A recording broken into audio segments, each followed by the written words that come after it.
passer de la musique, nous allons parler de notre pays. Et oui, mesdames, mesdemoiselles, messieurs, bienvenue à vous du côté de Facebook, bienvenue à vous du côté de TikTok, votre animateur Bob Ebaka pour vous accompagner, mesdames, mesdemoiselles, messieurs, 15 ans de direct.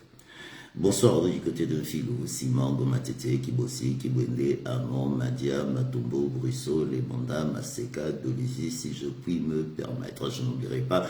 Bonsoir à vous du côté de Wando, bonsoir à vous du côté d'Ifondo, bonsoir à vous du côté de Makwa, bonsoir à vous du côté bien sûr de Brazzaville, Bana, ONZ 753, Mondelengo, Lushenga, bonsoir à vous, la famille Oya, Kolongolo. Wenze Adrien, bonsoir à toi, Nambosani, Teba, grand prêtre, Wenze Boye Bébé. Le direct le plus extraordinaire, encore une fois, mesdames, mesdemoiselles, messieurs, sur TikTok, nous attendons 700 personnes, j'attends que tout le monde se connecte du côté de Facebook. Mais avant de faire passer Martin, tu dois être à l'écoute, j'ai capté notre ami Adunganga qui a fait son bilan. Parce qu'il a envie, on dirait, de revenir. Moi, j'appelle ça la SNE. Aidez-moi, comment on appelle ça au Congo, là juste après Adunganga, on va développer avec Martin Zela, en 3 développements. On va développer ça en 3 fois. 58, 72. 72, 77.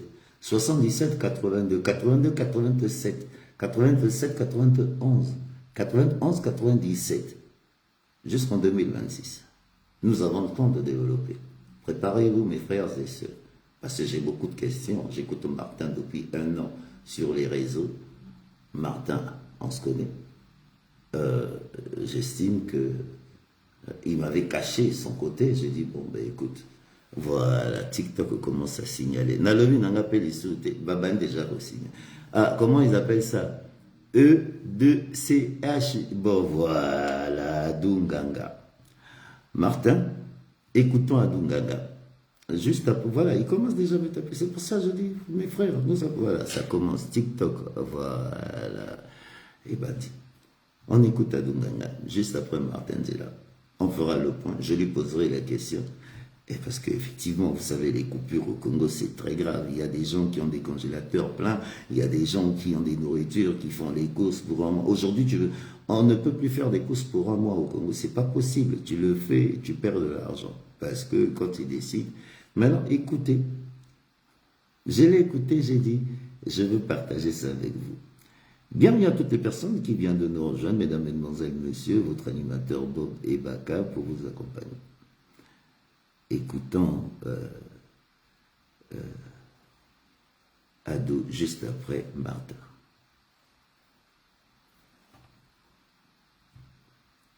Il y a eu la crise financière. Donc on ne pouvait plus investir dans le secteur. Le gouvernement avait bien commencé. On arrivait des années 2015, il y a eu la crise financière. Donc on ne pouvait plus investir dans le secteur. Et ce qui fait qu'on a accumulé un certain nombre de difficultés qu'aujourd'hui on est en train de chercher à rattraper.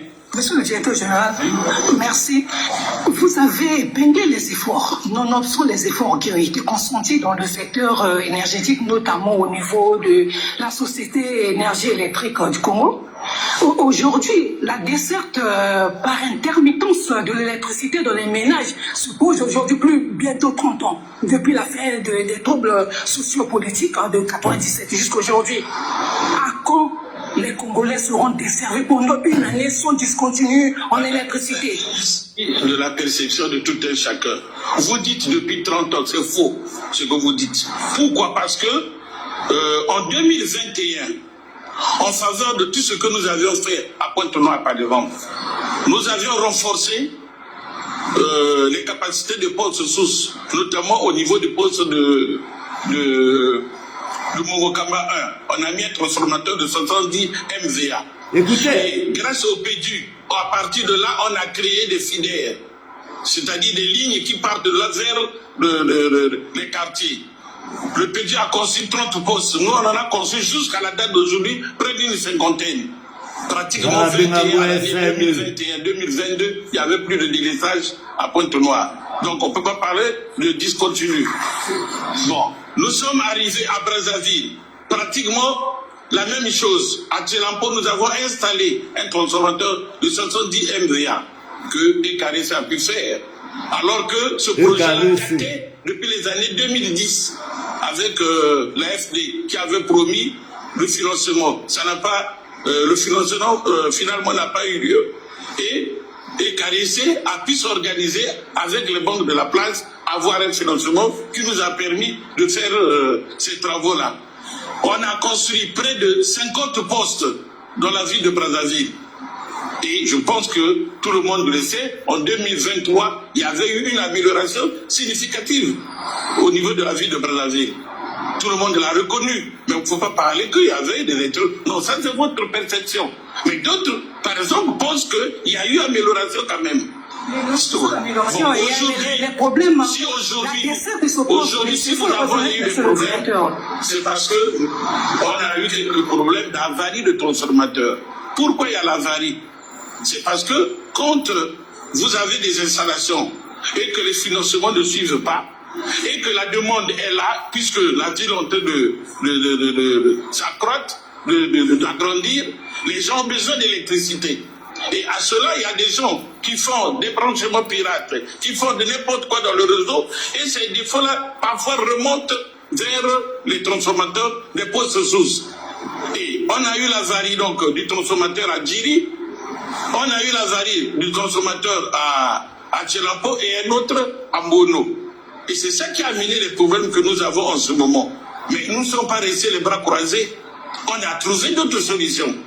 Par exemple, à Talangaï, à Djiri, nous avons pu trouver un vieux transformateur qui était à Pointe-Noire, abandonné après le projet RIT, dans le cadre toujours de l'amélioration de la desserte électrique. On va échanger, le projet RIT qui a réhabilité la ligne et les postes dans la partie sud du pays. Donc, ce transformateur-là, qui était d'une petite puissance 21 MVA, était libéré et abandonné depuis 17 ans. Face au problème que nous avions connu, nous avons pris, on a réhabilité ce transformateur. On a placé en ce moment du côté de Kintélé et autres, ils n'ont plus ce problème, par exemple. Là, nous avons amené le transformateur neuf pour remplacer celui qui était avarié au niveau de Ngono. Là, nous faisons face à un problème. On ne peut pas arriver à Bono par le manque d'accès. C'est-à-dire le pont qui est en ce moment là-bas ne permet pas. On est en train de réfléchir comment, avec les travaux publics, l'armée, comment on peut trouver un pont qui nous permettrait d'enjamber la rivière pour atteindre Bono. Donc on n'est pas resté les mains croisées. On est en train de réfléchir et trouver des solutions. Nous avons mis un compensateur, par exemple, en ce moment à Bono. Un compensateur statique. Son rôle, c'est quoi? C'est d'améliorer la tension sur le réseau. Et cette amélioration de tension a permis de tirer du côté de Pointe-Noire 180 MW. Chose qu'on ne pouvait pas faire avant. Tout ça, ça contribue à l'amélioration. Dire que c'est une façon discontinue, c'est pas possible. C'est pas vrai. Monsieur le directeur général, c'est bien beau. Vous avez fait ça. Mais vous parlez à la clientèle qui paye de cette électricité. L'électricité n'est pas gratuite. Est-ce que pour un client qui subit souvent le manque d'électricité au quotidien et qui perd de ses biens, parfois c'est des appareils ménagers qui prennent les coups, parfois c'est ses réserves dans son congélateur qui prennent le coup, est-ce que ce message passe avec le client qui paye? Quels sont les moyens que vous avez mis en place pour répondre à ces dégâts? Vous savez, c'est pas dans tous les quartiers de façon systématique qu'il y a ce phénomène. Ce phénomène arrive souvent quand il y a l'avarie d'un transformateur dans un quartier où les gens sont restés 2, 3 jours ou 4 jours sans électricité. En ce moment, on peut parler de ce genre de choses. Mais s'agissant d'un délestage, ça veut dire que c'est organisé de telle sorte que 8 heures après, les gens doivent être alimentés. Dire que les gens perdent tout, c'est pas possible.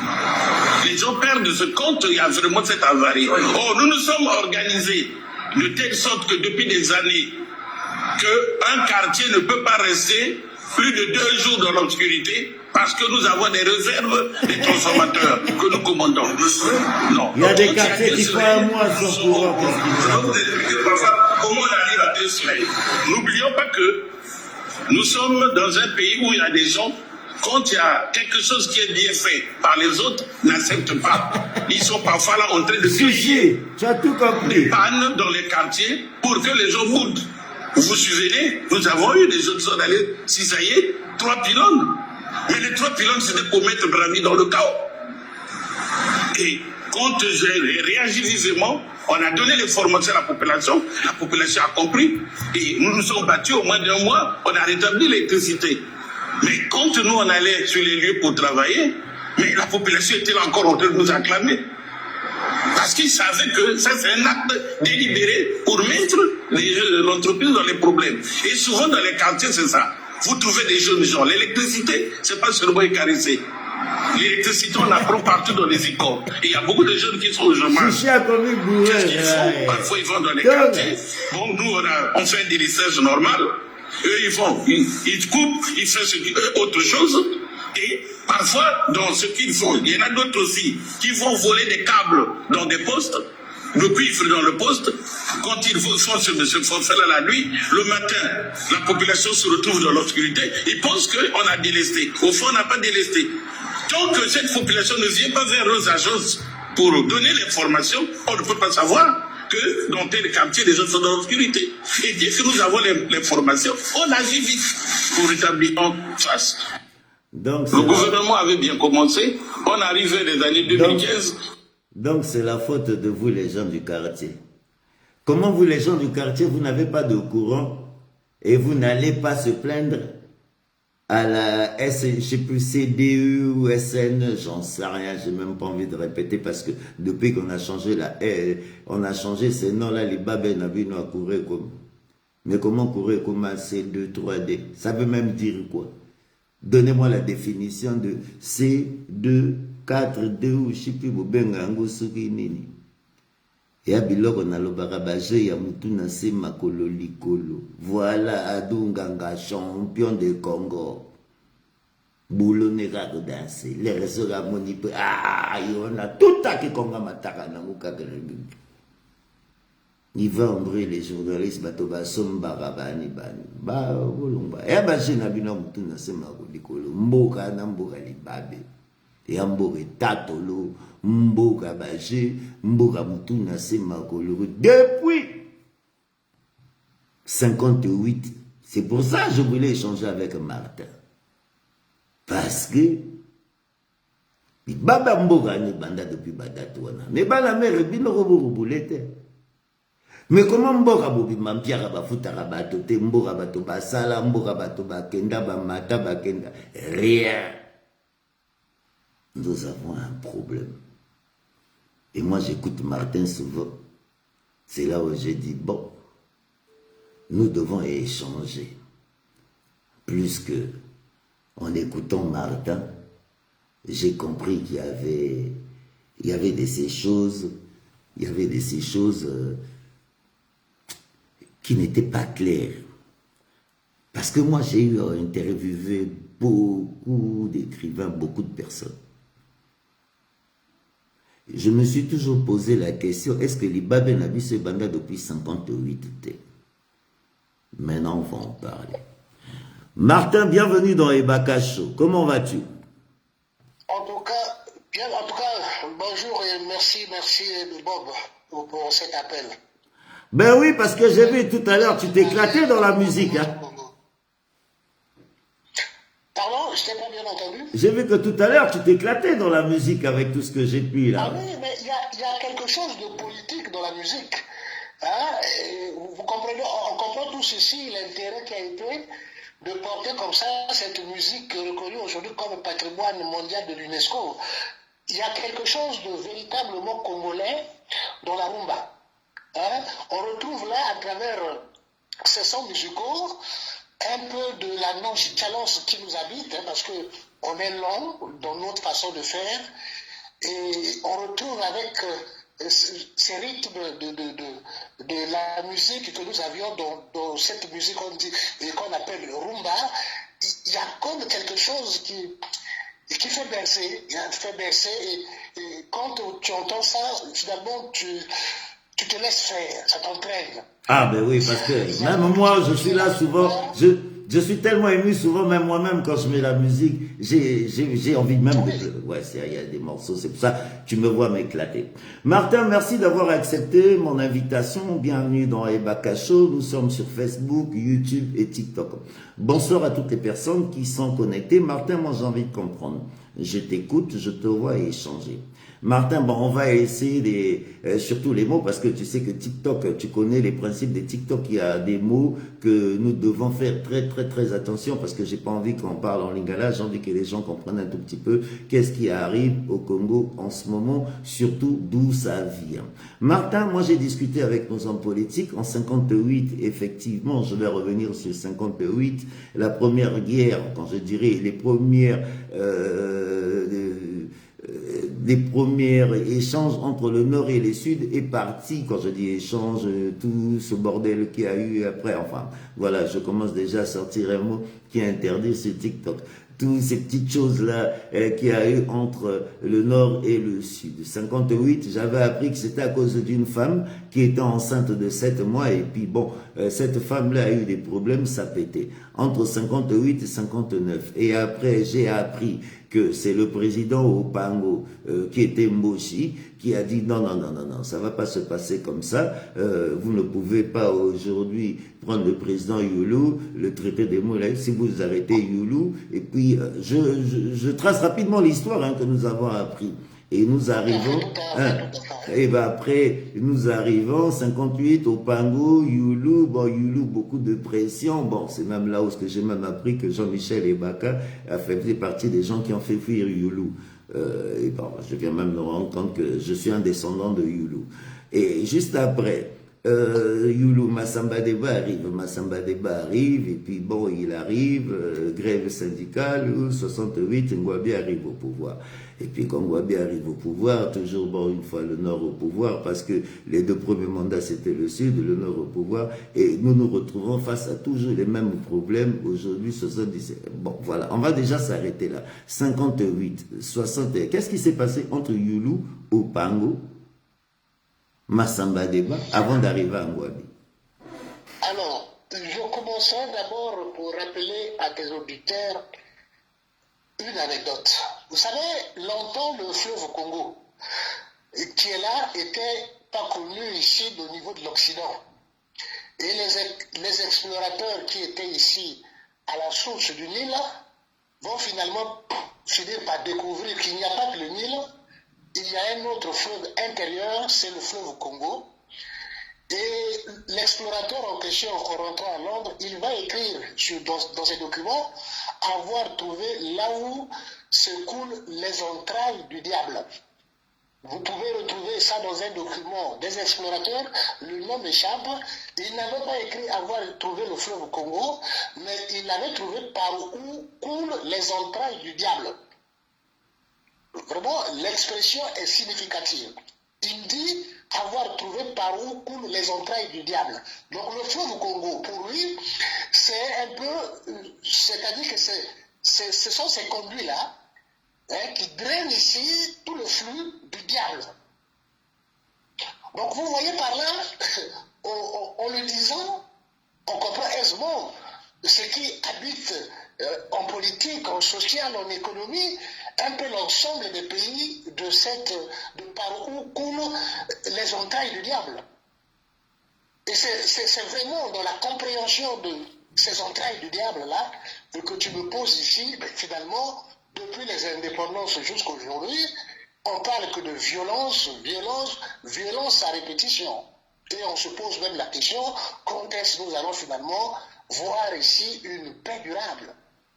Et une paix, soi-disant, chèrement acquise. C'est dans cette compréhension que je voulais faire ce rappel un peu historique des explorateurs qui ont parlé de ce fameux fleuve intérieur dont ils vont dire ici, donner cette connotation en disant les entrailles du diable.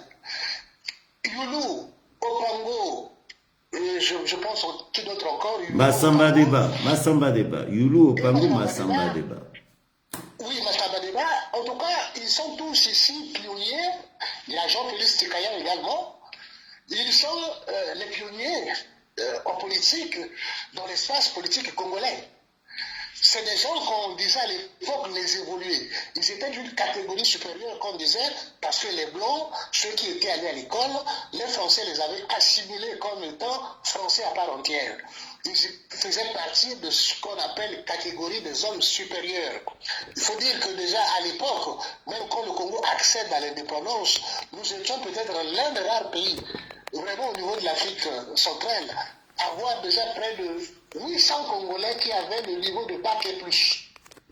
Pour vous dire, à titre de comparaison, en RDC, on avait peut-être 2 ou 3 personnes seulement qui avaient le niveau de bac et supérieur. Mais nous, on avions déjà près de 800 Congolais qui avaient le niveau de bac et plus au Congo-Brazzaville. Donc les 3 personnalités dont on parle ici sont des Congolais évolués. Ils parlent le français académique, ils sont instruits ici à l'école occidentale. Finalement, c'est toutes les péripéties d'avant indépendance, le combat politique, et qui va ici déclencher tout ce que nous appelons ici peut-être violence, conflit politique. C'est véritablement ce processus-là d'accession à l'indépendance qui va générer l'ensemble de ces conflits-là. Il y a un document que vous pouvez retrouver qui est là, quelque part dans les annales, même sur TikTok ou Facebook ou machin. C'est un constat fait par le chef de la police de cette époque coloniale. Il faut signaler que Brazzaville était la capitale de l'AMF. Mais la capitale du territoire du Moyen Congo était à Pointe-Noire. C'est vraiment très important parce que beaucoup oublient. Donc, dans cette ville de Pointe-Noire, signale ici l'officier de police, il a été témoin des affrontements violents. Je dis bien, il a été témoin des affrontements violents, opposant d'un côté les coalitions ethniques. Il y avait un regroupement d'Mbossi et de Vini qui se livraient ici à des bagarres de rue, à des rixes. Dans la ville de Pointe-Noire, de l'autre côté, il y avait une coalition ethnique dont les plus nombreux étaient les bébés. Constat de l'officier de police en cette période-là, pré-indépendance. Je rappelle ceci parce que c'est très caractéristique de ce qui va passer après. Nous sommes là dans une période où le colon a déjà décidé qu'il va y avoir finalement transfert du pouvoir avec la loi Gaston Defferre. Donc les groupes ethniques minoritaires, disons majoritaires ou minoritaires qui se retrouvent dans cette localité, dans cette ville capitale du territoire du Moyen Congo, vont se lier d'amitié, vont se partiser, mais par contre, ils sont en train ici de se disputer le trône du Congo. Donc, les Mboshi et les Vili ensemble. De l'autre côté, vous avez les Bembe majoritairement, mais on sait bien qu'il y a les Lari et d'autres ethnies. Voilà ce qui se décide là-dedans. Et dans cette localité de Pointe-Noire, vous avez un homme politique assez important qui est Jean-Félix Tikaya, qui avec son parti qu'on appelle, je pense, le PPC, c'est un leader. Il a été d'ailleurs le premier député de ce territoire qui était à la fois le Congo, dans le territoire du Moyen Congo et du Gabon. Il était même, il siégeait même au niveau, ici en France, au sein, je ne sais pas, des coalitions de quel parti. Et c'était déjà un homme politique de grande envergure. Et il y avait celui qui le secondait, qui était un peu son rival politique, qui était ici Opargo. Opargo était son rival politique. Donc, les deux, ce sont les deux personnalités de cette époque-là. Donc, quand on parlait de politique, ce sont ces deux personnalités-là. Et puis, il y a eu un troisième, une espèce d'ovni, qui vraiment, on ne l'attendait pas dans l'échiquier politique, mais qui va surgir comme par magie comme ça, on ne sait pas, il était prêtre, il avait pour mission d'être prêtre, mais qui va ici abandonner ses habits de prêtre, on dit qu'il est prêtre défroqué, et finalement rentrer avec fracas dans la scène politique. Youlou, véritablement, si on peut le dire aujourd'hui, c'est celui qui ramène un peu cette brutalité, si vraiment historiquement parlant, parce qu'on peut dire quand même qu'avec Jean-Félix Tikaya Et au Congo, on avait quand même des politiques un peu consciencieux. Voilà, on peut pas, c'est pas des hommes qui étaient un peu portés par cette violence-là. Parce que la violence, elle est là. Mère Clarisse, à quoi là, je t'appelle tout à l'heure. Qui parle là, on va le retrouver beaucoup plus tard. Donc, dans ce qui se joue, avec cette entrée, avec le fracas de Youlou dans la scène politique, les équilibres vont être complètement déséquilibrés. La capitale qui était à Pointe-Noire, par un jonglage politique, la capitale va être transférée nuitamment, je dis bien nuitamment, de Pointe-Noire vers Brazzaville. Youlou va ramener la capitale à Pointe-Noire. Donc, les duels qui avaient déjà lieu à Pointe-Noire vont se déplacer ici, à Brazzaville. Les duels vont se déplacer à Brazzaville. Et il y avait toute une architecture constitutionnelle à mettre en place. Il s'avère que donc les tensions qui avaient lieu à Brazzaville, à Pointe-Noire, vont se déplacer à Brazzaville. Youlou ramène la capitale du pays dans son fief. Parce que ce Brazzaville de l'époque, c'est pas le Brazzaville d'aujourd'hui, où il y a déjà eu beaucoup de ceux qui sont venus des contrées du Nord. À l'époque, c'était le Brazzaville, où on peut dire entièrement une ville large. Dans les élections qui vont ramener Youlou à la tête de la mairie de Brazzaville, vous avez un document qui est là, vous pouvez le retrouver. Les premières émeutes politiques au Congo, M. Bobo. Les premières émeutes politiques au Congo, c'est pas 59. Si ma connaissance est bonne, c'est 54. Ça se passe à Bakongo. Les partisans de Youlou qui obligent à toute la population de Bakongo, Téké ou Congo, de pouvoir voter pour le candidat Youlou. Donc, ils étaient là, dans chaque coin de Bakongo, pousser les populations à pouvoir voter Youlou. Vous savez que le nombre de populations, pour certains, ils pensaient qu'ils ne pouvaient pas porter leur candidature, leur suffrage ici à M. Youlou. Mais ceux-là ont été bastonnés. Et on a compté dans cette localité à peu près 4 morts. Les documents sont clairs, il y a eu des choses déchiffrées, on a dénombré à peu près 4 morts. C'est des rapports authentiques, puisque à cette époque-là, le pouvoir était partagé. On n'avait même pas encore d'autorité, c'était encore l'armée française, donc tout a été bien circonscrit. Donc là c'était entre, moi j'avais parlé de 58, parce que pour revenir pour toutes les personnes qui... Je suis en train de vous préciser l'origine même des choses. C'est l'entrée de Youlou en politique. L'entrée de Youlou en politique qui va déséquilibrer complètement le jeu politique. Les grands leaders de l'époque qui sont Jean-Félix Tsekaya et Opango sont comme quelque part débordés par cette arrivée de Youlou. Je te parle ici du contexte de Bakongo, de ces élections où Youlou est porté au pouvoir. Des tensions qu'il y avait à Pointe-Noire, les tensions vont se déplacer dans la capitale de Brazzaville. C'est la brutalité avec Youlou. Youlou est porté ici par toute l'intelligentsia française. Quelle intelligentsia? Intelligentsia entre guillemets. En fait, Youlou est porté par les vichistes. Les vichistes, ce sont les partisans des nazis en France. Ceux qui ont aidé ici les Allemands, donc ceux qui ont été les intérieurs du régime nazi à s'installer en France. Pour ne pas que ces hommes-là subissent ici des railleries ou des tueries ou des condamnations, l'administration française a préféré déplacer certains dans les colonies. Pour preuve, c'est que le préfet de police vichiste de Paris, c'est celui qui sera à Brazzaville pour gérer ici les services de renseignement.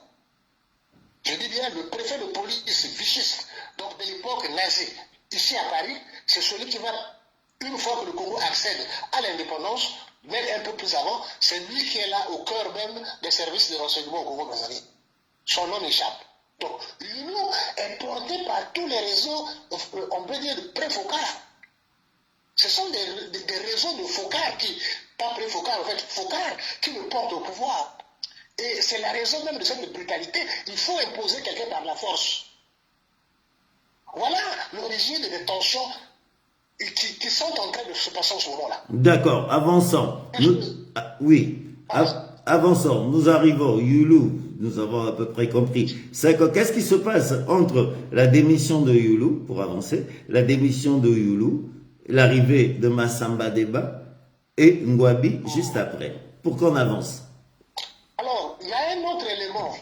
Ce qu'il faut comprendre, et beaucoup ne le relèvent pas, c'est le contexte international dans lequel est le pays et le monde entier. Parce que cet élément, je peux te parler ici des clivages que nous avions, mais ce n'est pas véritablement ça le fondamental. Le fondamental, il est ailleurs, il est dans le contexte international.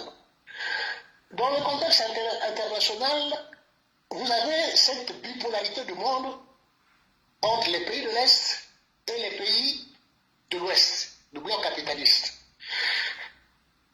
Le Congo-Brazzaville, au niveau des pays de l'Est, va être choisi comme étant le pays qui devrait être ici le moteur pour la libération de la plupart des pays qui, à l'époque, étaient encore sous domination soit portugaise ou anglaise. Ça, c'est le schéma de l'Est qui avait été décidé comme ça et que beaucoup ne voyaient pas. Donc, ce dont on nous dit que les syndicalistes sont allés demander, manifester, demander le départ de Youlou, ainsi de suite, si tu ne comprends pas le contexte international, tu ne peux pas comprendre ce qui se joue là en ce moment. Qu'il y a eu ici les Okamba pour manifester, demander le départ de Youlou parce qu'il y a eu un problème, Youlou faisait ceci ou cela, le contexte national, mais si tu ne comprends pas, allô? Je t'écoute, oui, on t'écoute, tout le monde t'écoute là, vas-y. C'est tellement passionnant que je te laisse écouter. C'est tellement passionnant parce que je voulais comprendre. C'est pour ça merci d'avoir accepté mon invitation. Vas-y, Martha. Le contexte international, ton analyse sera tout à fait biaisée. Je dis bien du côté de la Chine, du côté de la Russie, dans cette guerre contre l'Occident, le Congo-Brazzaville avait été décidé d'abriter ici, d'être ici le point de départ de libération, de combattre en fait l'Angola qui était à côté, qui était une colonie portugaise, le pays comme la Namibie, le pays comme tous ces pays de l'Est, et tous les pays qui étaient encore sous le joug colonial. Donc vous avez, depuis les années 60-63, il y avait ce débat du côté de l'Est. Donc Youlou, d'ailleurs vous voyez même le titre de Youlou quand il écrit « J'accuse la Chine ». Parce que quand il est en exil, le livre qu'il va écrire, j'accuse la Chine et j'accuse le communisme. J'entends toute l'histoire qui nous est racontée, les syndicalistes demandaient à Youlou les augmentations, la population Congo qui se met dans la rue, ainsi de suite. Ça, c'est le folklore national, il est tout à fait acceptable, mais encore une fois, revenez dans le contexte international pour comprendre qu'il y avait un plan qui avait été établi, effectivement, d'installer aux côtés de Brazzaville un régime pro-l'Est. Et c'est ce qui va se passer après. Voilà ce qui va se passer après. Parce que, qu'est-ce que nous allons constater? Donc, cette rivalité dont tu parles, entre Massamba Deba et Youlou, on la connaît. Youlou et Massamba Deba étaient le président du Parlement. La brouille est ici que l'argent que les Américains avaient débloqué pour la réalisation de quelques infrastructures, l'argent en question n'est jamais arrivé.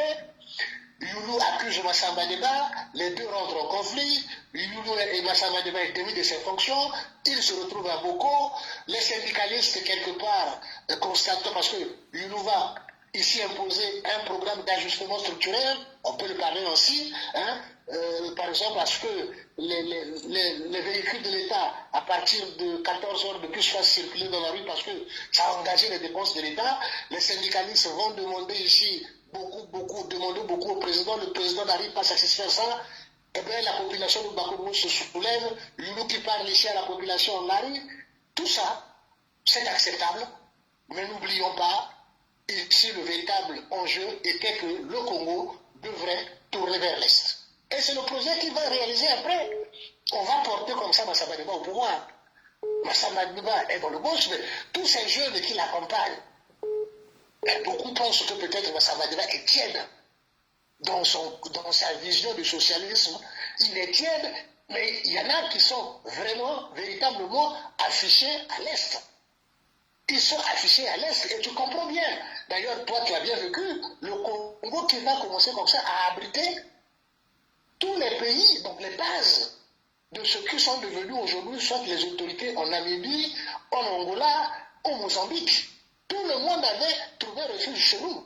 Au Congo, je l'ai dit plusieurs fois, j'ai même trouvé un ministre béninois, paix à son âme, il vient de mourir, il était ministre de l'Intérieur, il a fait ses études à Chaminade, il m'a toujours parlé, il a dit la moitié des intellectuels, la plupart des intellectuels de l'Afrique de l'Ouest ont fait le Congo dans ces années-là. Alors, qu'est-ce qui s'est passé pour avancer? Parce qu'on va arriver jusqu'au coup d'État, enfin, jusqu'à ce qui s'est passé avec Kinganga, on arrivera pour avancer un tout petit peu.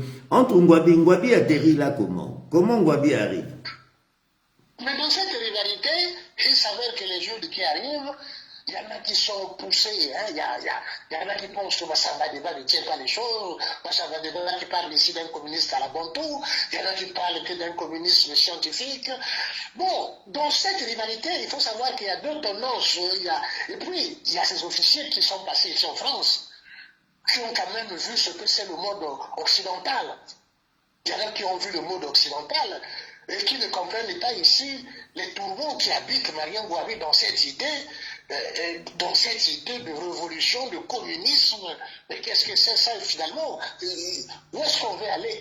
Qu'est-ce qu'on veut, hein? Exactement, où est-ce que tu veux aller avec cette idéologie de gauche? Nous étions quelque part là-bas à Saint-Médecin en France. Mais je ne comprends pas comment tu atterris dans cette idéologie. Kinganga est de cela. Kinganga est de cela. Lui-même, parce qu'il faut savoir que lui-même avait déjà été victime. Il était pro dans le régime de Younou. Younou est dessus. Celui de Massamba Deba qui arrive, eh bien, celui de Massamba Deba va l'emprisonner également. Parce qu'il faut savoir que sous Massamba Deba va s'appuyer ici sur la milice, alors que l'armée va être à peu près délaissée. Donc il y a un conflit ouvert entre la milice et l'armée. Et c'est comme ça que Ngouabi arrive au pouvoir. Ngouabi arrive ici dans ce conflit entre la milice et l'armée.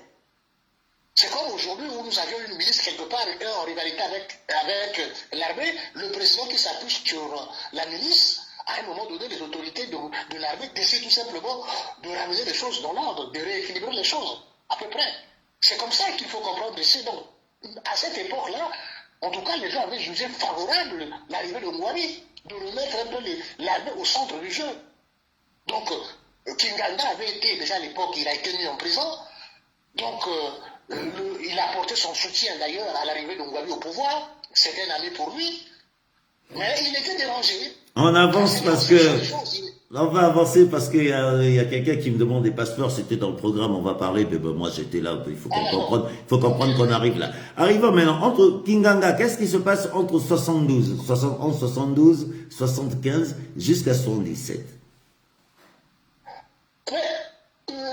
Ngouabi change de drapeau. Bien. Il braque le pays ici à l'Est. Donc il y a un peu quelque chose de nostalgique qui a été perdu. Il y a quelque chose qui a été perdu. Donc, les juristes, comme on peut dire, ceux qui étaient proches de Younou, ils sont depuis très longtemps dans cette revendication de la République, de la démocratie, peut-être des libertés. Le Kinganga est de cela. Il trouve le refuge ici de l'autre côté, avec Mobutu, qui va lui apporter un soutien, mais un soutien que je dirais beaucoup plus ambigu. Bien. Parce que le soutien non, pour moi, ce soutien de Mobutu à Kinganga est vraiment un soutien ambigu. Parce qu'il y a un dilemme du côté de Mobutu, même si on dit qu'il a apporté ce soutien. Parce que Mobutu est devant un dilemme à résoudre. Appuyer Kinganga signifie que tout simplement les Bakongo du côté de Brazzaville vont arriver au pouvoir. Mais Mobutu vient de renverser un président Bakongo. Donc l'idée derrière c'est quoi? Que les Bakongo de deux rives se retrouvent ensemble. Peut-être demain vont créer ce grand Congo-là, qui va finir par dénombrer ce qu'on appelle le Congo de l'époque. Donc quand on dit Mobutu a aidé Kinganga, je suis d'accord, mais si on ne comprend pas bien que quelque part que Mobutu avait des ressentiments par rapport à cela, et on ne peut pas parler de l'échec, on ne comprend pas très bien l'échec.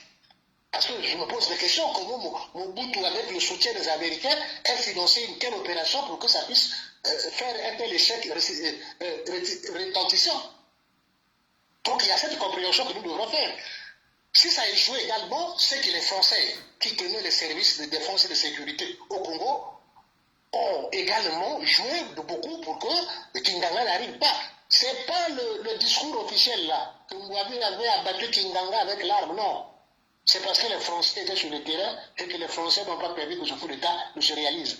Donc, ce n'est pas les images de Ngouabi. On le voit comme ça, on a dit qu'Inganga était abattu comme un chien. On voit les Sassou, les Yombi, ce n'est pas eux qui ont fait l'affaire. Bon, contrairement à ce qu'on te dit. Ce sont les Français qui sont à Brazzaville et qui ont fait capoter cette mission-là.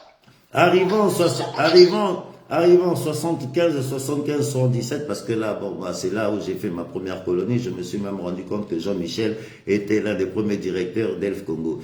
Les relations entre Elf Congo 77, 75, 77, sans langue de bois, qu'est-ce qui s'est passé jusqu'à là que Ngouabi soit parti? Avançons. Mais tu sais, ça c'est véritablement, ça c'est un enjeu dans un enjeu. Ça c'est un enjeu dans un enjeu. Les Français quittent le Congo, mais ils viennent de découvrir que le Congo a du pétrole. Les études finalement vont confirmer qu'il y a du pétrole. Il y a eu ici l'Algérie qui coupe ici le robinet à la France. Il y a un problème énergétique ici en France qui se pose. Eh bien, le pétrole va être déclaré par la France comme étant défense secrète. Donc le Congo, notre pays, devient pour la France quelque chose où il faut contrôler. Donc les espions sont partout. Les jeunes qu'on a envoyés en formation ici, ils sont devenus des pions. Il y a eu une famille corse. Une famille corse, mais installée au Congo, née au Congo. Ce sont des Congolais, mais français corses. Ces gens-là sont des parfaits Congolais, mais ils sont corses. Ils connaissent très bien. Ce sont ces individus-là qui vont aiguiller ici les services de ce pays qu'on appelle la France à dénicher comme ça. Sassou Nguesso est déjà connu de ces gens-là. Il est déjà en tête avec ces individus. Il a été formé en France, il arrive, il est là. Donc, le dossier du pétrole, finalement, c'est lui qui va, en fait, guider la politique congolaise. C'est le pétrole. Donc, la France, mais vraiment, là, il va mettre partout ces réseaux qui travaillent au bénéfice de tout ce que nous avions fait. Dans cette période-là, on ne peut pas comprendre ça.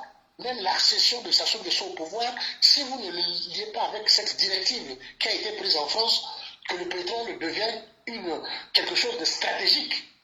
C'est vraiment stratégique. Des milliards de francs français de l'époque vont être injectés dans l'industrialisation de cette ville de Pointe-Noire. Ici, les Français vont se déverser par milliers et l'activité économique va être florissante. Donc, les hommes politiques, ils sont ici à Doubé, partout les réseaux fonctionnent.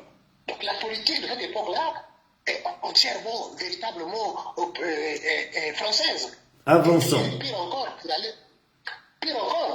pour comprendre le cabinet, la bande, c'est-à-dire la plaque pétrolière qui est au large de Pointe-Noire, c'est la même qui va jusqu'au cabinet. Donc les Français vont se rendre compte que le pétrole de Pointe-Noire, là, c'est celui qu'on dit également le pétrole de l'Angola. On va pousser comme ça Ngouabi d'annexer. On va pousser Ngouabi à annexer le cabinet. Vous voyez, à cette époque-là, si tu étais bien, si tu voyais, à cette époque-là, la carte de Congo était rattachée avec le cabinet. Le FLEC a été un mouvement monté par les Français. Et on demande à Ngouabi de pouvoir ici abriter.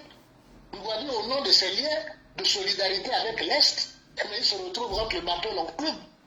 Accepter ici les ingérences françaises ou sa fidélité à l'Est. Eh bien, le choix était clair. Donc, il y a eu une croix qui avait été mise sur lui. Il ne fait plus l'affaire. Voilà, même si on ne rentre pas dans notre querelle interne.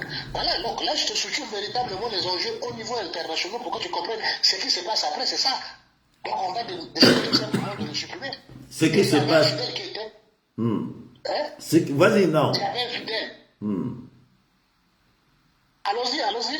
Ce qui se passe après, nous arrivons en 77. Ouais, parce que moi j'ai beaucoup de questions à te poser. Il avait été décidé ici de changer quelqu'un qui ne faisait plus l'affaire. Et d'ailleurs, vous voyez même la coïncidence. C'est que quand Sassou Nguesso arrive au pouvoir, de l'autre côté, c'est son bras droit qui va le suivre partout, c'est Eduardo de Santos. Puisque Agostino Neto également existe. Vous voyez bien, Ngouabi et Agostino Neto, tous les deux effacés, c'est Sassou Nguesso du côté de Brazzaville, et de l'autre côté, vous avez également Eduardo qui arrive. Les deux, ce sont des frères jumeaux. Vous voyez que même à la disparition d'Eduardo, comment Sassou est allé. Parce que c'était véritablement. Et d'ailleurs, quand ils arrivent tous les deux, le problème des frères a disparu complètement. On avance, Martin. On avance parce qu'il y a beaucoup de questions. 79, qu'est-ce qui se passe? 5 février. Après ça, après... Ça, c'est un problème de règlement de compte. Ça, c'est un problème de règlement de compte. Sassou avait déjà le pouvoir depuis le 18 mars 1979. Mais là, quand on dit Sassou Nguesso, l'homme du 5 février, pour moi, c'est une erreur. Il faut dire l'homme du 18 mars 1979. Papa Nzeta Foufou Mbote. Papa Nzeta Foufou, non, je suis content de retrouver un petit frère à moi là. Vas-y Martin, je t'écoute. Non, quand on nous dit Sassou Nguesso, c'est l'homme du 5 février, je dis non, c'est faux. Sassou Nguesso, c'est l'homme du 18 mars 1977. C'est la date où Sassou Nguesso arrive au pouvoir, ce jour-là. Le jour de la mort du président Marion Ngouabi, Sassou Nguesso devient le chef de l'État. C'est lui qui apparaît aux médias, c'est lui qui annonce la composition du CMP. C'est lui qui apparaît aux médias, c'est lui qui annonce la disparition du président Marion Ngouabi et qui met en place le CMP. Donc c'est lui le président de la République. Alors on va ici faire ce méli-mélo, ce petit jeu-là, où on va désigner Yomi comme chef d'État, et après, on savait bien, Yomi lui-même, en tout cas, sache que c'est pas vraiment étonnant pour... Je vais m'arrêter là. Pourquoi nos parents, d'après ce qu'on a dit, Anga avait compris que ça ne marchait pas, Anga a tiré la sonnette d'alarme à nos parents, parce que mon père fait partie du Saint-Pé, tout le sait. Et qu'est-ce qui s'est passé à ce moment-là? Pourquoi les couilles... Enfin... Les gens étaient... Mais c'est parce que, tu sais, c'est là où toute l'habilité de Sassou Nguesso. C'est-à-dire que les gens n'ont plus voulu regarder. Et c'est là où on te dit le tribalisme tue. Le tribalisme tue. Parce que, avec ce tollé qu'il y avait, donc les gens ne se préoccupaient plus des textes. Les gens ne lisaient plus, ne comprenaient plus. Ici, la préoccupation, c'était la disparition du président Marion Ngouabi. On a oublié le droit. On est aveuglé, on a complètement oublié le droit. Si tant est qu'il soit, et qu'on avait le minimum d'intelligence, d'abord, il y a des questions objectives à se poser. Vous avez une constitution. Un président de la République est mort. Qu'est-ce qu'on fait? Est-ce que la première des choses est d'abroger la constitution et de mettre en place un comité militaire du parti? Les textes organiques même de ce parti-là, parce que ne me dites pas qu'ils sont arrivés là, le jour de la disparition du président Marion Ngouabi, c'est le même jour qu'ils vont ici décider de mettre en place le comité militaire du parti. Tu participes aux réunions. Tu sais que les textes organiques qui régissent toute association doivent au moins être rédigés déjà 2 semaines ou 4 mois, voire 1 mois avant. Donc les textes même l'intitulé de CMP là, c'est à quel moment ça a été décidé. Donc vous comprenez bien que c'est un complot qui avait été ourdi il y a longtemps, et les gens sont venus dérouler les choses. Donc, Yombi avait déjà été mis en tenaille. Il ne pouvait plus, il est là dans les serres, on l'a déjà bien griffé. Sassou Nguesso avait les services de défense et de sécurité, comme aujourd'hui. Donc c'est lui le véritable patron. Ok. Et de tout temps, quand tu vois la posture de Yombi, ce qu'il dit à ceux qui le suivaient, mais je n'ai pas le pouvoir. Je suis conscient de ce que vous me dites. Mais voyez vous-même, le pouvoir appartient à Sassou, ce n'est pas à moi. Bon. Je suis peut-être un président de la République, je suis figurant, mais c'est lui qui a l'ensemble des services de défense et de sécurité. Donc ça veut dire que Yombi était conscient que le boss c'était le président Sassou.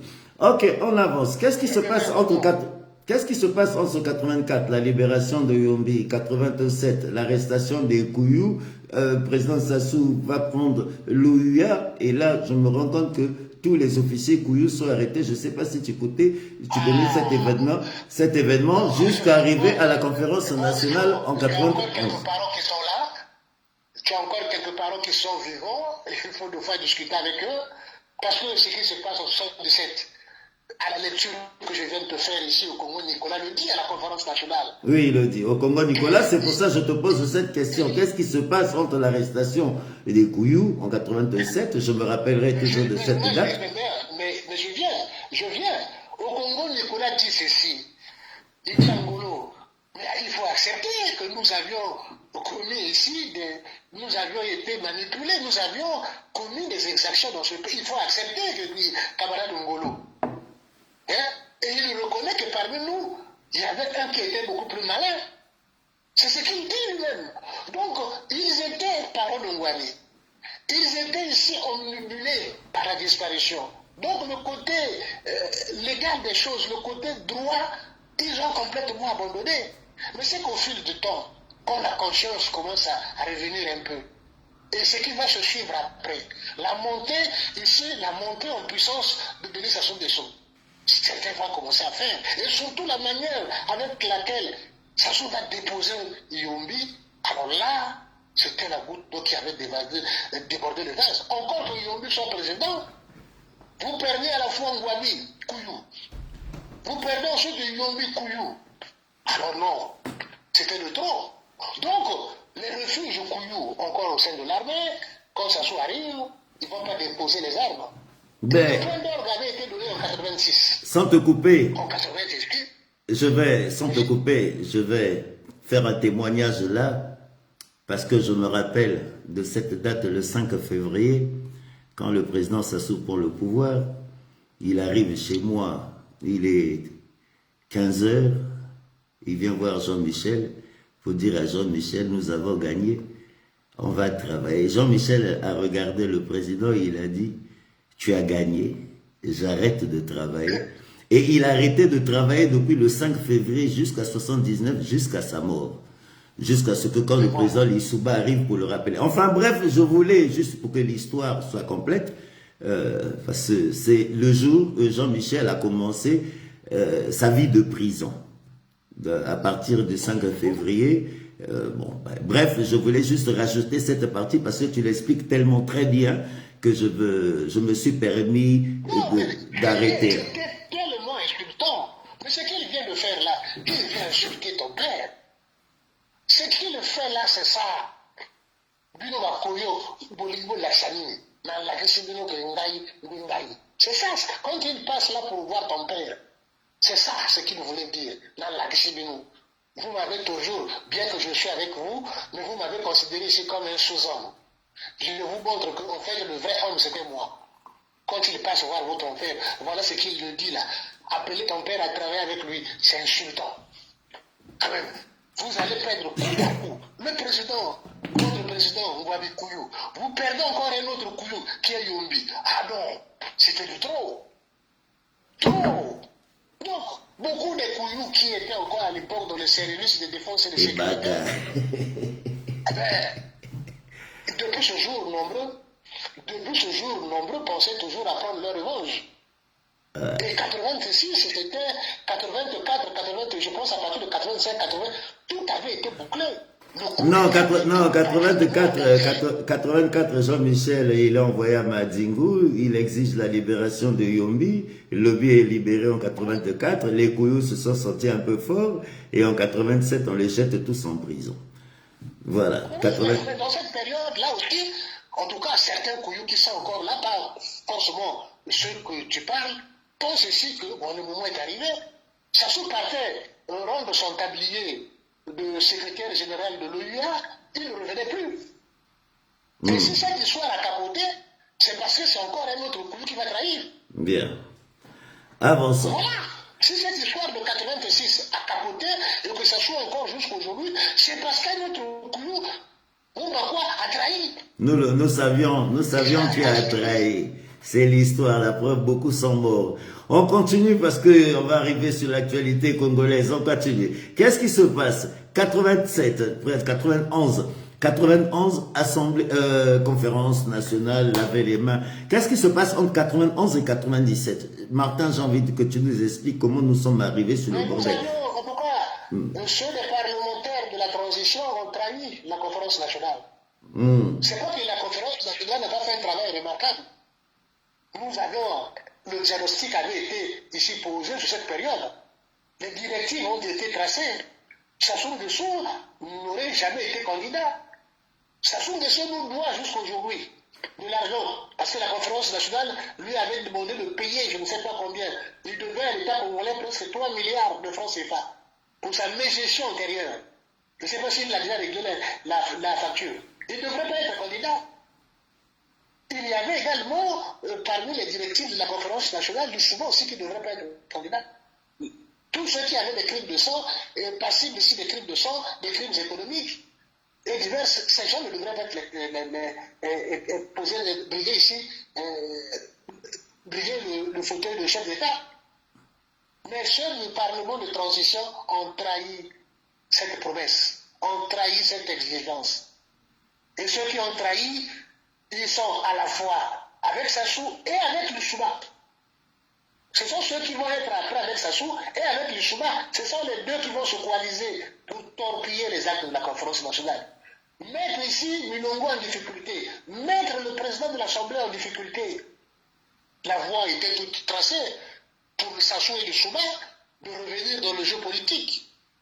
Le Chouba, c'était par rapport aux événements de 63, où on dit qu'il aurait été ici mêlé à ces événements de la disparition des 3 hauts fonctionnaires, Poabou, Bachokota, Bachoué. Sassou Nguesso pour de nombreux crimes économiques entièrement responsables des événements de 1977. Les choses étaient bouclées. Donc, qu'on ne dise pas que dans la conférence nationale n'a pas fait un travail. Nous n'avions pas voulu couper ici la tête du roi. Nous avions, et c'est le côté bantou qui est de nôtre. Le linge sale se lave en famille. Et nous l'avions lavé en famille. Sassou Nguesso et le Chouba étaient disqualifiés. Et bon nombre d'acteurs également étaient disqualifiés. Alors, et les gens vont trahir cette exigence-là. Ils ont trahi l'exigence. Pour ouvrir la voie à Sassou, et à le Chouba d'aller. Mais les deux étaient liés par des intérêts français. Les deux étaient liés par des intérêts français. Les intérêts français nous emmènent. Ils sont liés ici par les intérêts français. Ils arrivent, le Chouba arrive au pouvoir, mais quand il arrive au pouvoir, il veut avoir le pouvoir pour lui tout seul. Sassou et ses amis français digèrent mal le contrat, digèrent mal ici le comportement. Donc le Congo va connaître un autre cycle de violence quelques années après. Voilà, tout à fait clair. Il n'y a pas maintenant, je ne peux pas rentrer dans les contextes vraiment nationaux, mais je te circonscris à peu près les choses. Les deux, ce sont les deux et leurs partisans qui sont responsables ici de l'échec de la conférence nationale. Donc, il y a eu le bruit entre les deux parce qu'il y a un qui a le pouvoir, qui voulait ici écarter l'autre, mais l'autre avec ses amis, ben, ils n'acceptent pas, et ben, tous les moyens sont donnés, tous les coups sont ici permis. La guerre du Congo, c'est la guerre du pétrole. La guerre du retour de Sassou au pouvoir, c'est la guerre du pétrole. La guerre du pétrole. Les permis que Total avait découvert à l'époque, c'était énorme. La guerre du pétrole. C'était des milliards de francs CFA que ça devrait générer. Bon, on ne va pas revenir. Autant d'argent, c'est parti où? Autant d'argent, c'est parti. On va pas revenir sur 97, tout le monde sait ce qui s'est passé, tu viens de l'expliquer, nous avons commencé de parler de 58 parce que nous arrivons à 15 jours de l'élection, on va essayer de revenir à l'actualité. J'aimerais comprendre, première élection, 2002, avec toute l'opposition qui est rentrée, nos intellectuels, je ne vais pas les citer, ils étaient aussi nombreux. Qu'est-ce qui a échoué entre 2002 et 2009? Pourquoi ça n'a pas marché avec nos hommes politiques en sachant très bien que nous sortons d'un pays où ce que nous avons quand même eu près de 10 000 bateaux Bakoufi? Qu'est-ce qui s'est passé? Pourquoi les politiques ne se sont pas entendus entre ces années, l'après-guerre? Quand même. On a un peu... Vas-y, je te laisse. Mais bon, si nous posons la question comme ça, c'est que nous esquivons ici la réalité du pouvoir de Denis Sassou Nguesso. Vas-y, je te laisse. Si nous posons la question telle que tu poses, c'est que nous sommes en train ici d'esquiver la question de la véritable réalité du pouvoir. Sassou Nguesso fait son retour avec les armes. Il arrive au pouvoir. Qu'est-ce qu'il fait? Le mandat flexible, mandat de l'institution. Il installe un régime qui lui obéit complètement.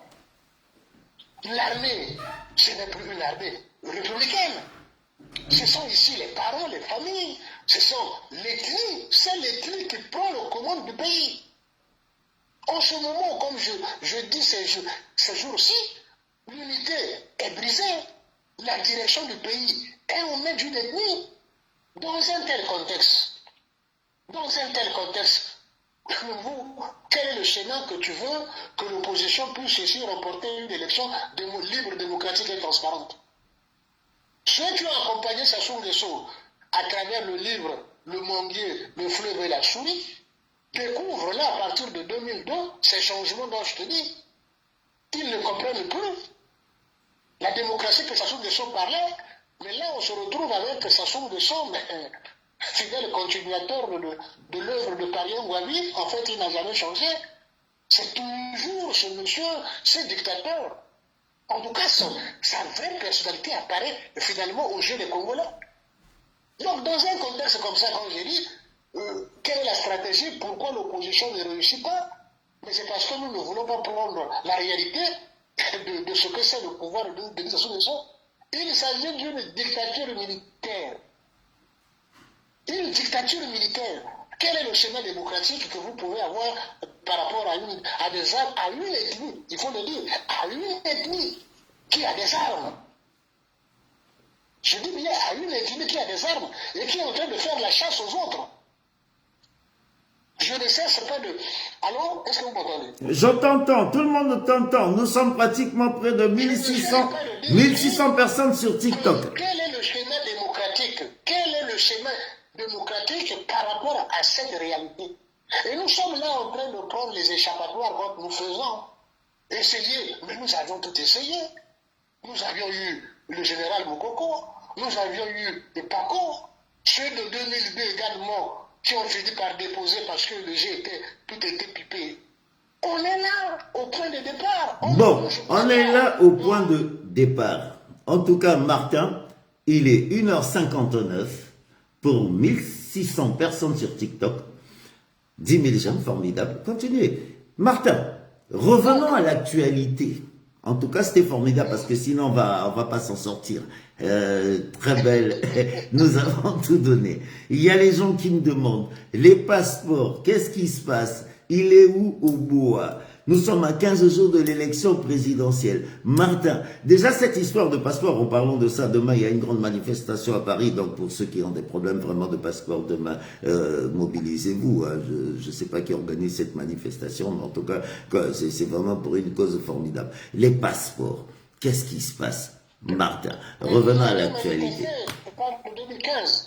Nous avions manifesté, non, à l'époque. Oui. Les mêmes revendications reviennent encore aujourd'hui. Ah, oui, c'est ce que j'ai dit tout à l'heure, on avait manifesté, oui. Le pouvoir n'a pas envie de régler ce problème. Et comme ils n'ont jamais eu envie de régler tous les problèmes qui se posent aujourd'hui à la nation congolaise, ce n'est pas leur préoccupation. Eux, ils ont les passeports. Moi, je ne cesse pas de vous dire ici que la vision du Congo, de la gestion de l'État congolais aujourd'hui par le président de la République, c'est de l'apartheid. Il y a dans ce pays une catégorie des Congolais aujourd'hui qui sont au-dessus des autres. Il n'y a pas de problème de passeport chez les Lili Christelle, chez tous les enfants, les dignitaires aujourd'hui, ils n'ont pas ce problème de passeport. Aujourd'hui, tu peux aller à Brazzaville en quelques minutes. Si tu es dans ce milieu, tu auras ton passeport en moins de 24 heures. Mais le problème de passeport ici se pose pour nous. Il n'y a aucune volonté. C'est la réalité que les Congolais doivent se faire aujourd'hui. Aucune volonté de le faire. C'est eux-mêmes qui ont généré la corruption aujourd'hui au niveau du service de l'immigration. C'est une volonté, c'est eux-mêmes qui ont généré cela. Sinon, ils ont toutes les mesures coercitives pour pouvoir ici arriver à ce phénomène. Mais ils l'autorisent. La corruption, ceux qui vendent les passeports aujourd'hui à Brazzaville, c'est eux-mêmes, c'est pas toi et moi. Donc, toute la mafia autour de la gestion du passeport, mais c'est quelque chose de voulu, de calculé, de fait sciemment. Ne pas octroyer des passeports aux Congolais, c'est une politique qui est voulue assumer clairement. Parce que quelque chose comme le passeport, franchement, un simple papier administratif, devrait-il aujourd'hui poser autant de problèmes? Parce que c'est difficile. Parler du passeport, c'est pas quand même une usine à créer. Hein? C'est pas des emplois qu'on vous demande de créer. C'est quelque chose qui existe, qui est là. Les entreprises sont identifiées, sont connues. L'argent, les Congolais versent leur argent. Est-ce qu'on devrait faire de ça véritablement un problème? Donc s'il y a problème, il est où? S'il y a problème, c'est qu'il y a des gens qui ont installé une mafia. Et si les autorités ne veulent pas régler cette mafia, c'est qu'ils sont eux-mêmes auteurs de cette mafia. Donc c'est une mafia organisée sciemment par toutes les consciences qui sont là aujourd'hui à l'époque du Congo. Mafia. Donc c'est peut-être la revendication que les Congolais devraient ici se faire pour ne pas se cacher les choses là, réellement en fait. Mafia organisée. J'aimerais un peu, parce que j'ai vu qu'apparemment Brazzaville est très propre à Camille Makosso. Camille Makosso nous a montré que nous avons des écoles. Camille Makosso nous a montré, je ne sais pas si tu l'as suivi, j'ai vu ce petit rigolo là, en train d'être à Brazzaville. Nous sommes à 15 jours de l'élection présidentielle, Martin. Déjà, j'aimerais te poser la question, l'opposition, parce que je t'entends beaucoup sur les réseaux. Qu'est-ce que tu penses de l'opposition? Pourquoi avions-nous échoué? Pourquoi l'opposition est absente dans cette élection? Et surtout, pourquoi il y a ce désordre avec... Christelle parlait de l'opposition. Bon, l'opposition a son opposition. C'est-à-dire que l'opposition a son opposition. Donc, des acteurs politiques qu'on a fabriqués et qu'on appelle opposition. C'est-à-dire que c'est l'opposition à l'opposition du PCT. Et vous savez finalement, cette opposition, c'est qu'elle ne peut pas rentrer même y fouler le sol de Brazzaville. Il y a peut-être des vrais opposants qui sont là à Brazzaville qui n'ont pas accès aux médias. C'est ça la vraie opposition. Et vous avez une fausse opposition que le pouvoir lui-même a reconnue. C'est-à-dire que le pouvoir dit qu'il y a eu une opposition, comment dirais-je, il y a eu une opposition tolérée et il y a eu une opposition radicale. Il faut bien comprendre. Donc, le pouvoir a son opposition. Mais attends, nous avons quand même cette opposition genre ambiance. Ambiance. Ambiance. Les élections. On va écouter ambiance tout à l'heure. Ce sont les élections dont on nous parle, donc qui vont s'ouvrir dans quelques jours. En fait, ce sont les élections du PCT. L'opposition, c'est-à-dire que ceux des leaders de l'opposition et même le candidat du PCT, ils sont tous dans la même mouvance. Ça n'engage que moi. C'est la même mouvance. Mais par contre, à la seule différence, c'est qu'ils sont là en train de régler la guerre interne, la guerre de succession. C'est-à-dire que ce qui se joue là avec le candidat PCT, il y a aussi, à travers les candidats de l'opposition là, ce qui applique aujourd'hui la guerre interne au PCT. Il y a des candidats de l'opposition pro-Kiki. Des candidats de l'opposition pro-Kiki et vous avez des candidats de l'opposition pro-l'aide dure du PCT. Voilà ce qui se joue avec ces élections-là. C'est pas tant nous ici, on dave, non, c'est pas ça. C'est le PCT, la maison PCT aujourd'hui brûle pour savoir également exactement qui va succéder à Sassou Nguesso. Donc Sassou Nguesso est au milieu du jeu, c'est lui-même qui a créé ce qui se passe là, il surveille de près ce qui se dit, il surveille également de près ses adversaires dans le PCT, ceux qui veulent ici barrer la route à son régiment qui d'ailleurs vient de prendre la parole et qui a sifflé la fin de la récréation au sein du gouvernement. Récréation fin du gouvernement. Nous avons vu le général Oboa qui nous a montré un cinéma depuis 6 mois. Qu'est-ce que tu peux nous dire sur le général Oboa? Il est où? Oboa, c'est le fidèle. Il a dit aux Congolais, boudez dans vos chambres. Le mot est vraiment significatif. Boudez dans vos chambres. Boudez dans vos chambres. Pas dans la rue. Ouais. Vous devrez jouer le match dans un terrain dont le périmètre n'est même pas connu. Jouez le match ne sortez pas. Écoutez, c'est Pol Pot en personne. C'est Pol Pot. Vous connaissez Pol Pot? Oui, Pol Pot, oui. Pour ceux qui ne connaissent pas Pol Pot. Voilà, c'est celui-là. C'est dans vos chambres que vous devrez bouder. Donc, nous faisons là les élections, mais il faut savoir que c'est dans nos chambres. C'est ça qu'il faut faire. C'est-à-dire que... Et Aloma, biso bayanke to bengango Loma, vocation kanai boa boka ngambanga la bilo sino minute to beka bino masasi. Bon, c'est une canaille. Ce qui se passe là, c'est une canaille. Canaille, nalobaki ya mboka canaille, mboka loma. Nalobaki ya mboka. Mais oui, c'est une canaille. En fait, on voit ici, ça semble que se promener partout. Voilà. Mais ne vous trompez pas. Au bois est à quelques millimètres près. Au bois est que moindre dérapage, je vous dis sincèrement, je ne sais pas, disparu. Ou bien on va te dire devant tes parents, on va brûler la maison de tes parents. C'est ça ce qui se passe là. Ouais. En tout cas, Martin, pour le mot de la fin, il y a des gens qui me disent oui, mais le compte de Martin, le numéro de... Non, Martin n'a pas de compte TikTok. Martin, non, Martin, si vous voulez le joindre, vous passez par Valentin. S'ils ont besoin, on reviendra toujours. Je parle, c'est vrai, ces derniers temps. Et puis, non, quand on a besoin de moi, je viendrai. Je ne suis pas quelqu'un de cacher. Et voilà, les gens... Bon, Martin, on te pose la question. Martin occupait quel poste au Congo? Ouais. Mais tu peux bien leur dire que je n'ai jamais été membre du gouvernement. Je n'ai un pauvre civil. Pas du tout. Oui, si vous avez des questions à poser à Martin, parce que maintenant je réponds aux questions, oui, Martin occupé, oui. Martin, il est là, il est avec nous. Il n'a pas de compte TikTok, il n'a pas de téléphone. Martin n'a jamais travaillé au Congo. Non, Martin, ça n'existe. Voilà, c'est quelqu'un comme vous, hein, qui est parti également de ce Congo, de le Congo que nous avions laissé avec le malheur et tout, qui est venu y chercher comme nous disons tout le monde. Mais ici, c'est la passion du Congo qui nous intéresse. Alors, ce que je demande aux jeunes Congolais, aux jeunes, en tout cas aux jeunes ou aux vieux qui nous entendent aujourd'hui, c'est d'être vraiment, de scruter bien notre pays, de regarder ce et de dire exactement ce qu'il vaut, de dire la réalité. Il ne faut plus cacher les apparences. Parce que, en fait, on se trahit à soi-même. On se trahit à soi-même. Il nous faut porter une critique juste et claire. Mais ce que nous devrons ici éviter, c'est la déchirure. Parce qu'il y a un piège. Vous voyez, je reste encore mesuré. Quand je prends la parole, je dénonce. Mais quand je dénonce, je reste dans la limite. La limite qui est celle de la République. Et que demain, tous les Congolais, de tous les hémisphères de ce pays, que nous faisons ici unité.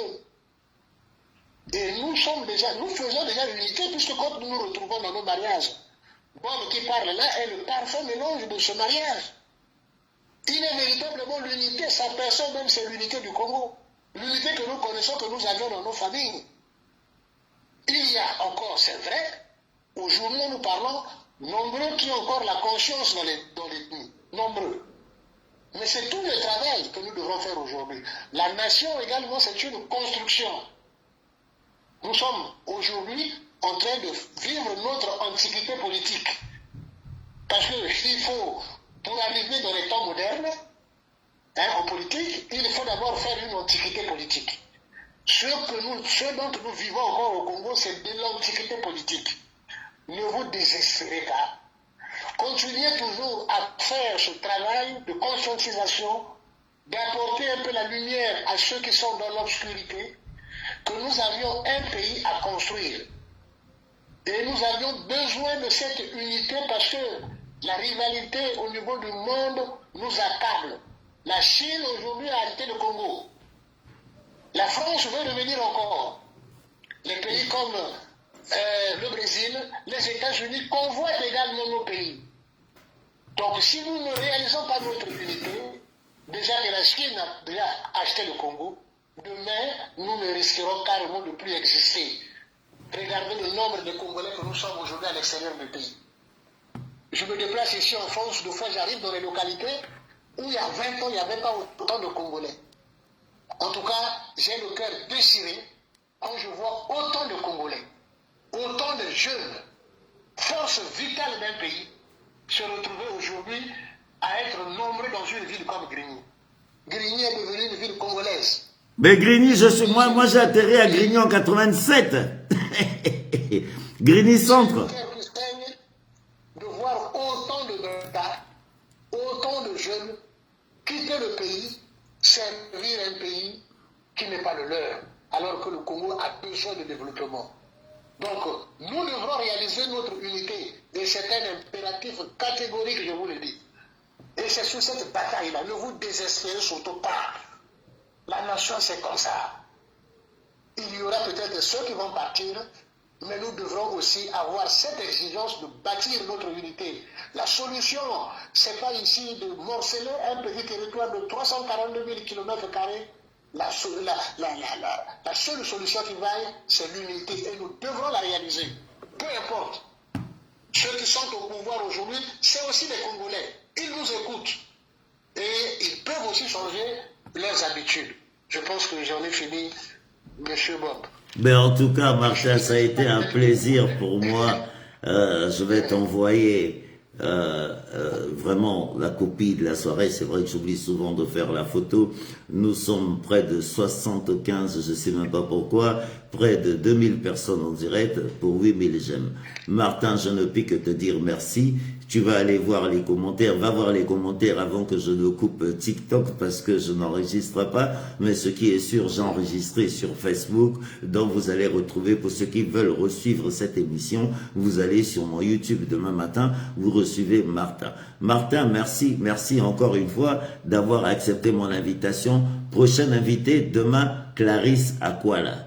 Clarisse Akwala. Je vais recevoir demain, en tout cas, mesdames, mesdemoiselles, messieurs, et après le Fulankanzi, Armand Manzono. Armand Manzono, et je vais vous donner la liste de mes invités sur Ebaka Show, parce que nous sommes à 15 jours de l'élection présidentielle, mesdames, mesdemoiselles, messieurs, comprenez que je ne puis que vous dire, en tout cas, Marcel, merci encore une fois d'avoir accepté mon invitation. Mesdames, mesdemoiselles, messieurs, encore une fois, bienvenue à vous qui avez rejoint Ebaka Show, mesdames, mesdemoiselles, messieurs, comme j'ai l'habitude de vous dire, du côté de Facebook, je suis obligé de couper. Mais ce qui est sûr, l'histoire, elle est là.